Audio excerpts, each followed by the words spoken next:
Here in New York City, police have now released surveillance video of a suspect in a midtown murder.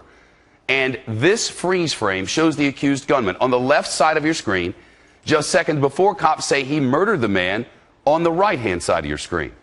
Investigators say the killer shot the victim right in the head, right in front of a school near Carnegie Hall. It happened in the middle of the afternoon with witnesses everywhere.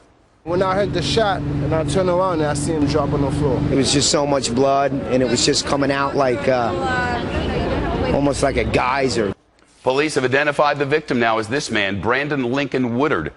He's a 31-year-old law school student and reportedly an aspiring rapper. Officials say he had an arrest record in California and was facing a charge of possessing cocaine.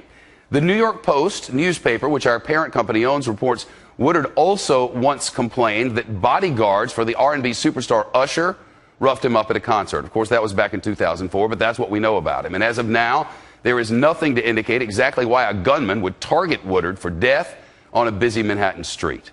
The Fox Report's chief correspondent, Jonathan Hunt, is on scene for us tonight, and he is live for us right in the heart of Manhattan. Jonathan, tell us how all of this played out. Well, Shep, it was a stunning act of violence in the heart of the holiday season and in the heart of midtown Manhattan. Just in front of me is Central Park. Behind me, you can see a few blocks to the south, the lights of Times Square. And across the street to my left, the spot where Brandon Woodard was gunned down in what cops say was a well-planned and clinically executed hit. Cops say that just before 2 p.m. yesterday, Brandon Woodard left his hotel and was walking right here along 58th Street in Manhattan. He got to about this point. The gunman approached him from behind, fired one shot straight into the back of his head. Then, as Woodard lay right here, bleeding to death, the gunman calmly walked to a car that was parked here. He got in the passenger side. There was a getaway driver. The two apparently calmly drove down to the end of 58th Street here, then took a right at that light that you can see on 7th Avenue and disappeared. Now, a car similar to the getaway vehicle was later caught on camera driving through the Midtown tunnel that links New York City with New Jersey. Cops say, by the way, they do have a license plate, but for their own reasons, they're not making it public right now, Shep. All right, Jonathan, what do the cops say about this shooter? Well, they don't know a whole lot about him, at least that they're telling us. They did get a good look at the, Shep, at the video surveillance footage. They saw him get out of the car about 10 minutes before the shooting.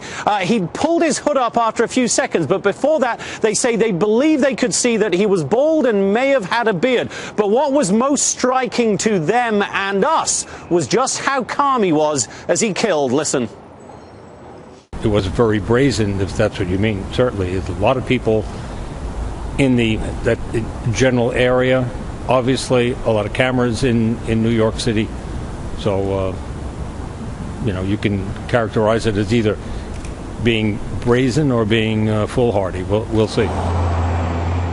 Again, cops say they believe that this was targeted. They're looking at the victim's background, perhaps any links with drugs or his connections to the music industry. And one quick connection, Shep, I said the Midtown Tunnel links New York City with New Jersey. Of course, it goes the east side. It links New York City with Long Island. Shep? Jonathan Hunt in Midtown Manhattan.